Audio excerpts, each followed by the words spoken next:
정말로 다시 오실 예수님을 믿으십니까? 어쩌면 우리에게 예수 믿는 믿음이 주어지게 된 그 지점으로부터 우리의 정체성이 그렇게 달라지지 않았는가 하는 생각을 해보게 됩니다. 이 땅에 오신 예수를 기억하는 자로 살아가게 되었고, 이 땅에 다시 오실 예수를 기대하는 자로 살아가게 되었으므로 예수의 오심과 오실 예수, 그 역사의 한가운데 서게 된 존재들이 바로 우리 그리스도인들이 아닌가 하는 생각을 하게 된다는 것입니다.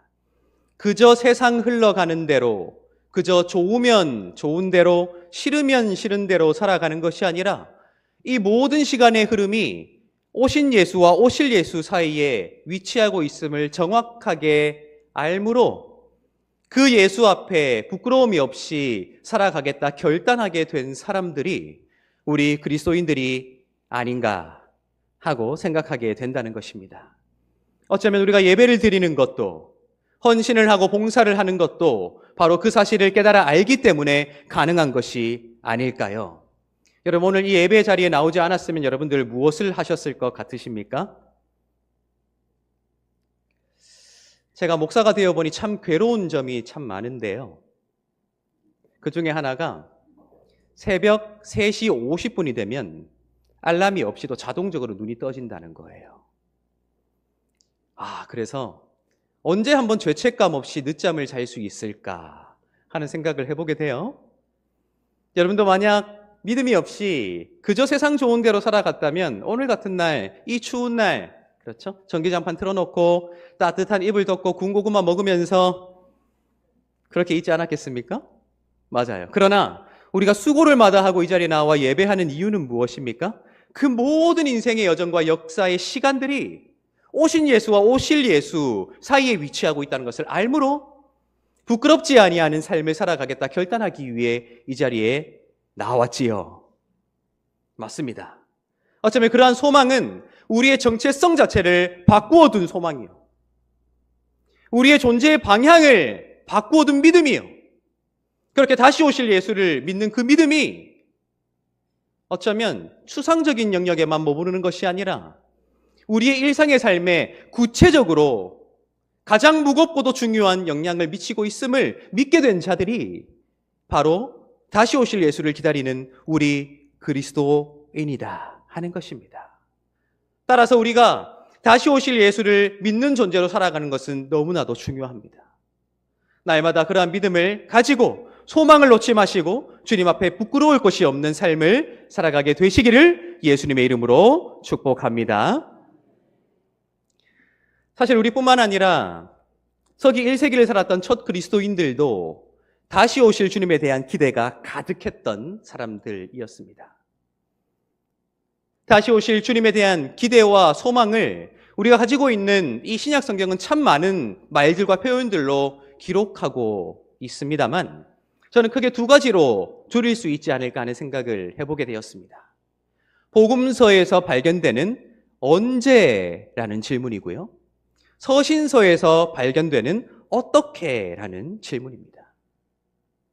예수께서 예루살렘 성전 앞에 서셨습니다. 그래서 제자들이 그 예수께 성전을 가리켜 이렇게 말하는 것입니다. 저 아름다운 돌들을 보십시오. 저 아름다운 건축물을 보십시오.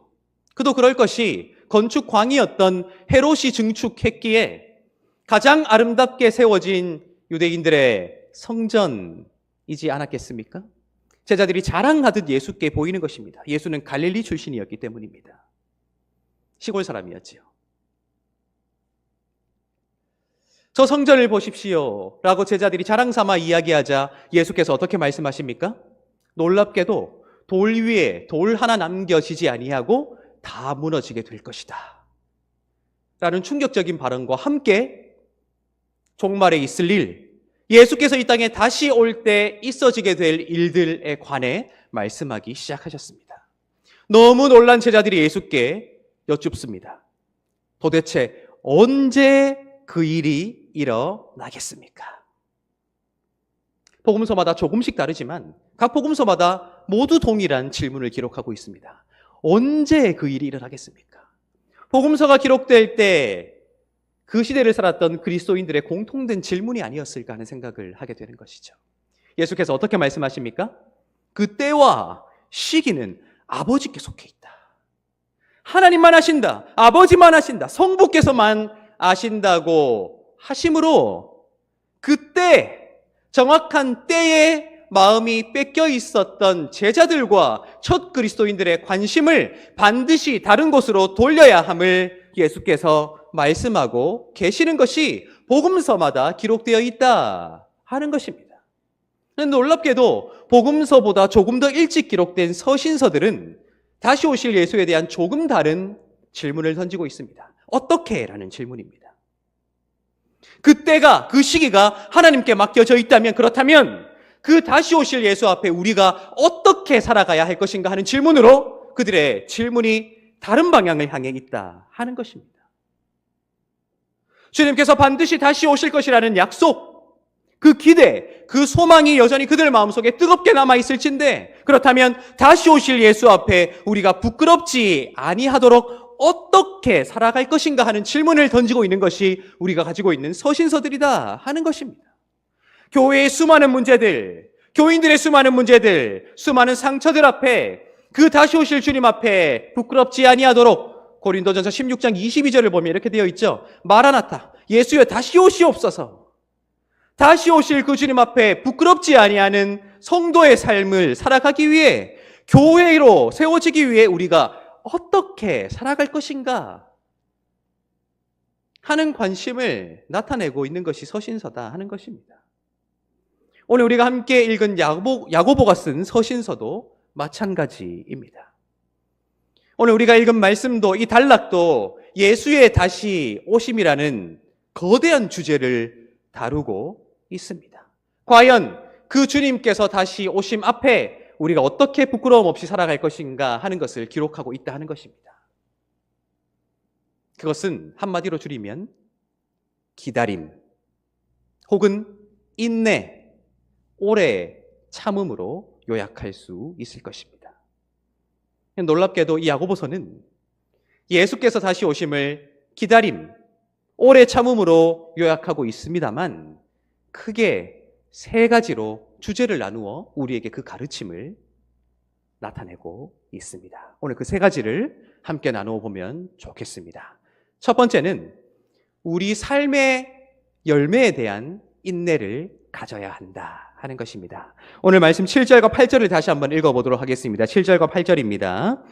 그러므로 형제들아 주께서 강림하시기까지 길이 참으라. 보라, 농부가 땅에서 나는 귀한 열매를 바라고 길이 참아 이른 비와 늦은 비를 기다리나니 너희도 길이 참고 마음을 굳건하게 하라. 주의 강림이 가까우니라. 아멘. 그러므로 형제들아 주께서 강림하시기까지 어떻게 하라고요? 길이 참으라. 오래 참으라는 것입니다. 놀랍게도 야고보는 그 오래 참음을, 길이 참음을 나타내기 위해 한 가지 예시를 들고 있습니다. 비유를 한다는 것입니다. 어떤 예시입니까? 농부에 관한 예시예요. 농부가 씨를 뿌리고 길이 참는다. 길이 참은 끝에 무엇을 마주하게 되나요? 이른 비를 마주하게 되고요. 이른 비를 마주한 후에 또 길이 참음으로 무엇을 마주하게 되나요? 늦은 비를 마주하게 된 후에야, 그제서야 비로소 열매를 거둘 수 있다. 그러므로 너희도 길이 참아야 한다. 주께서 가까우셨다라고 말하고 있다 하는 것입니다.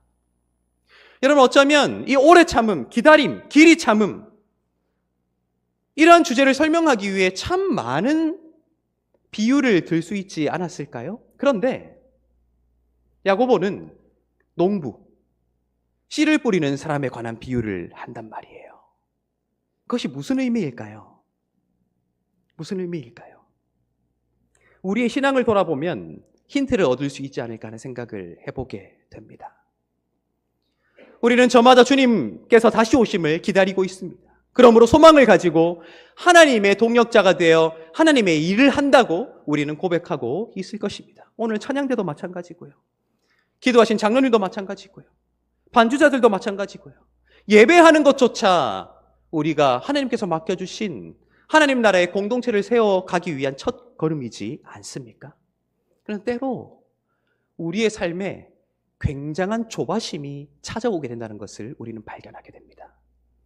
이제 내가 헌신하기 시작했으니, 이제 내가 봉사라는 씨앗을 뿌리기 시작했으니, 이제 내가 하나님의 일을 시작했으니 이제 아름다운 열매가 곧 맺힐 것이라는 조바심이 우리의 마음속을 지배할 때가 무척 많이 있음을 우리가 경험하게 된다 하는 것입니다.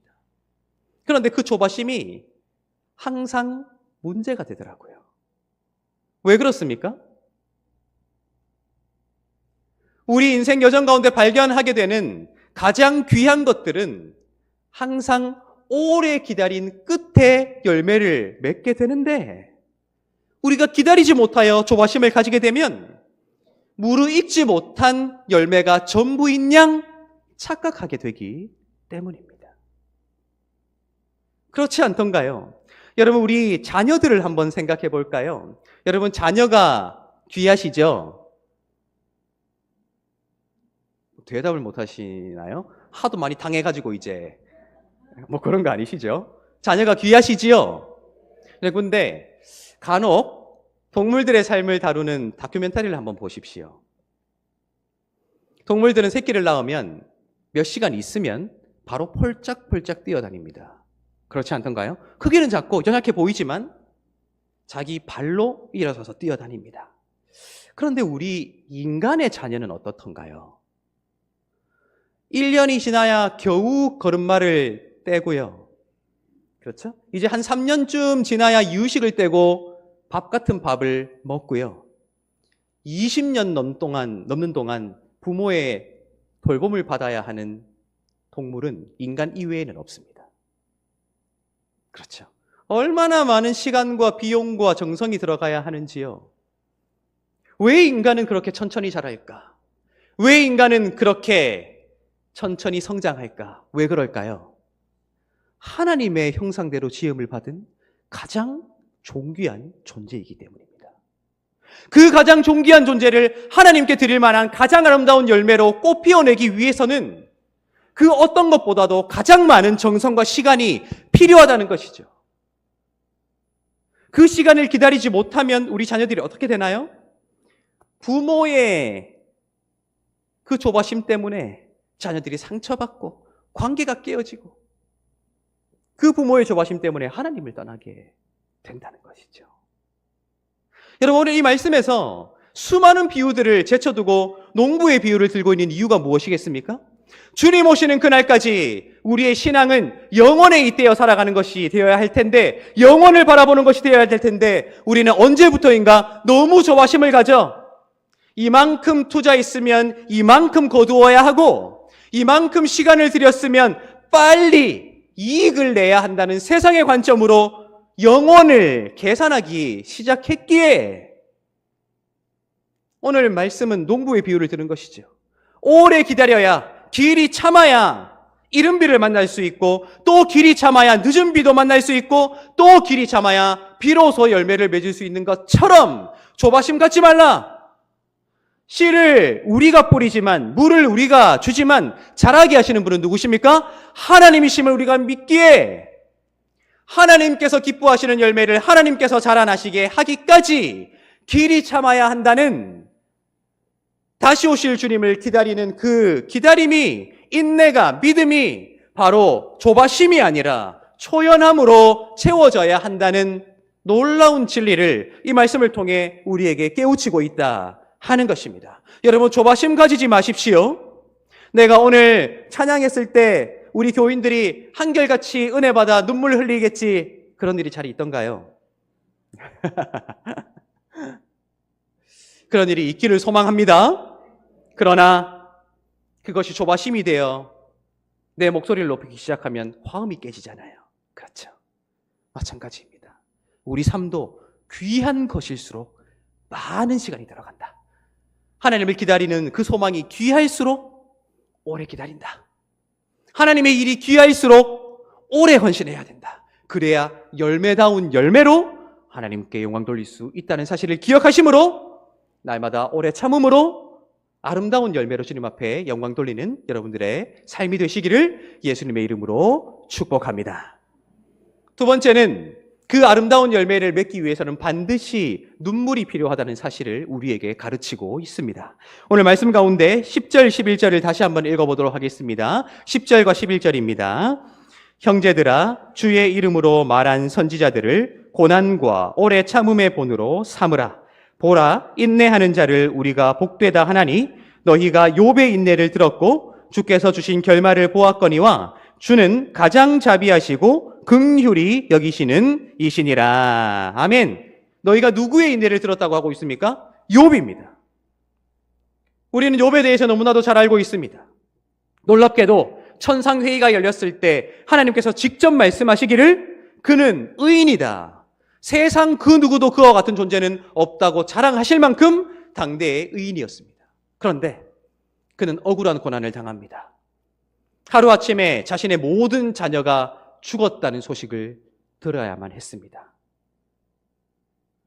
통곡할 시간도 가지지 못한 채 곧바로 자신의 모든 재산이 하루아침에 증발해버렸다는 사실도 듣게 되었습니다.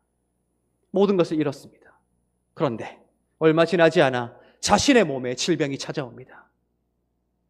온몸이 가려워 기와 조각으로 자신의 몸을 긁지 않고는 견딜 수 없는 처지가 되자 끝까지 내 편이 되어주리라 기대했던 자신의 부인이 자신을 찾아와 이렇게 말하는 것입니다. 그렇게 사느니 하나님을 저주하고 죽어라. 여러분 혹시 이 자리에 배우자가 계시면 한번 쳐다보실래요? 끝까지 편이 되어주시기를 간절히 소망합니다. 사랑이 짓밟혔습니다.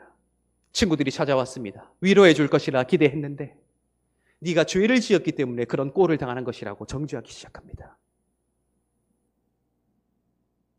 오늘 이 야고보는 첫 그리스도인들에게 편지를 쓰되 주님을 기다리는 그 기다림에는 욥과 같은 고난이 있을지도 모른다는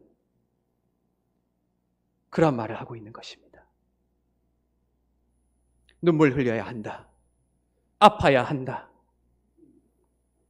그런데 우리가 기억해야 하는 것은 놀랍게도 이 야고보는 그 고난을 피할 것으로 언급하고 있지 않다는 것입니다. 야고보뿐만 아니에요.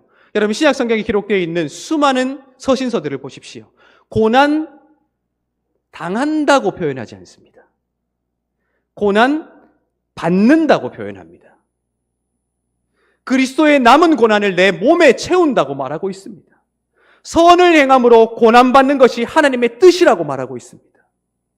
고난에 대한 인식 자체가 다르다는 거예요.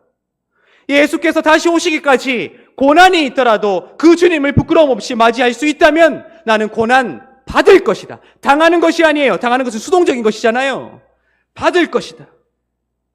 고난을 채울 것이다. 선을 행함으로 칭찬받기보다 고난이 주어지더라도 나는 기꺼이 하나님의 뜻을 따를 것이다 하고 성경은 우리에게 도전하고 있다 하는 것입니다.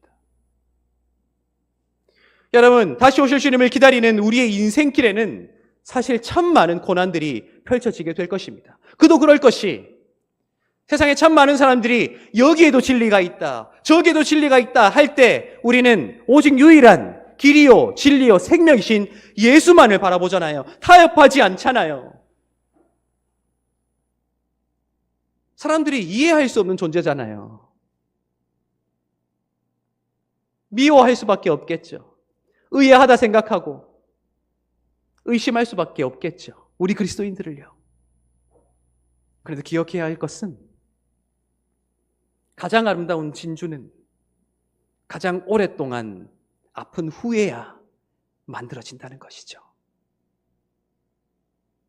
가장 오랫동안 눈물을 흘리고 가장 오랫동안 그 아픔을 품어냈을 때에야 가장 아름다운 진주가 생성된다는 사실을 우리는 알고 있단 말이에요.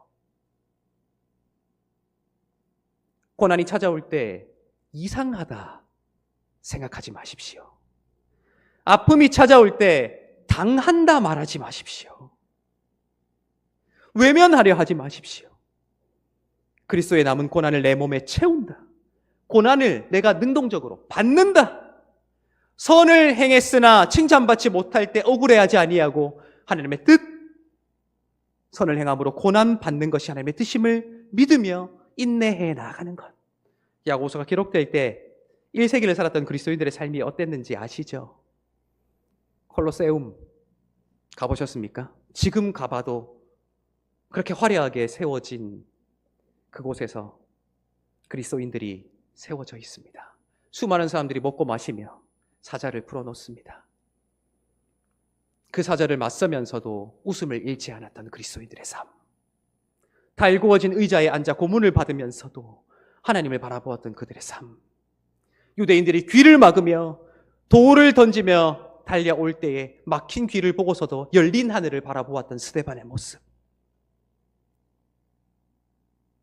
어쩌면 다시 오실 주님 앞에 부끄럽지 아니하기 위해서 우리가 선택해야 하는 것이 고난이라면 기꺼운 마음으로 선택하겠다 하는 그러한 용기 있는 믿음이 우리에게 필요하기에 고난을 숨기지 아니하고 하나님 복 주실 거예요, 은혜 주실 거예요, 사랑하실 거예요, 위로하실 거예요 하지 않고 욥의 고난을 보라고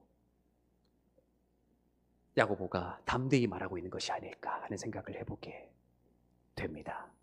여러분, 우리가 교회 생활을 할 때 마음이 어려울 때가 많으시죠? 한 가지를 고백하자면 저는 매일매일 설교 단상에 설 때마다 제 자신을 자책하는 것이 있습니다.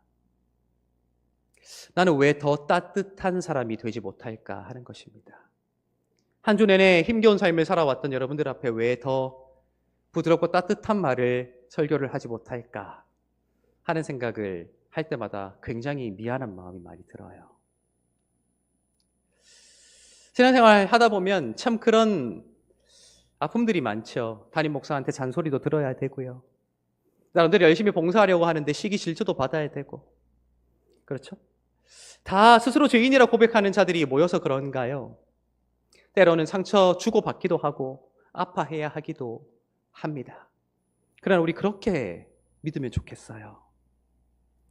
우리가 함께 가장 아름다운 보배를, 그 진주를 질그릇과 같은 우리가 함께 품고 있다. 질그릇은 때로 깨어질 수도 있고 상할 수도 있지만 그 보배는 반드시 지켜낸다. 나의 상처가, 나의 고난이, 나의 아픔과 눈물이 그 보배를 지켜낼 수 있다면 나는 기꺼이 눈물을 흘리겠다는 그 믿음, 그것으로 주님 오시는 그날까지 우리가 함께 힘있게 걸어 나아갈 수 있으면 좋겠습니다. 날마다 그러한 용기로 믿음으로 우리의 고난을 받아내고 이겨낼 수 있는 여러분들의 삶이 되시기를 예수님의 이름으로 축복합니다. 세 번째는 그러기에 우리의 관계가 너무 중요하다는 거예요. 여러분, 오늘 우리가 읽은 이 단락은 총 5구절로 이루어져 있거든요. 그런데 놀랍게도 앞에 2구절, 뒤에 2구절의 흐름과는 조금 달라 보이는 내용이 한중간에 들어가 있어요. 그게 몇 절입니까? 우리 9절 다시 한번 읽어보도록 하겠습니다. 9절입니다. 형제들아, 서로 원망하지 말라. 그리하여야 심판을 면하리라. 보라, 심판주가 문 밖에 서 계시니라. 아멘. 보라, 심판주가 어디 서 계신다고요? 문 앞에 두드리고 있어요. 문만 열면 바로 들어오실 만큼 가까이 계시는데 그 심판을 면하기 위해서는 어떻게 해야 한다고요? 원망하지 말아야 한대요. 이 말을 돌려놓고 생각해보면 지금 야고보의 편지를 받아들게 될 첫 그리스도인들 사이에는 원망이 가득하다는 거예요. 이게 놀랍게도 앞에 2구절과 뒤에 2구절 사이에 연속성이 있어요. 조바심이 있으니까 그 조바심대로 안 될 때에 남 탓하게 되는 것입니다. 고난을 받고 눈물을 흘리는 것이 선을 행함으로 고난받는 것이 하나님의 뜻임을 믿어내지 못할 때에 내 마음이 너무 강팍해져서 다른 누군가를 공격하려는 마음들이 생겨나는 것이죠.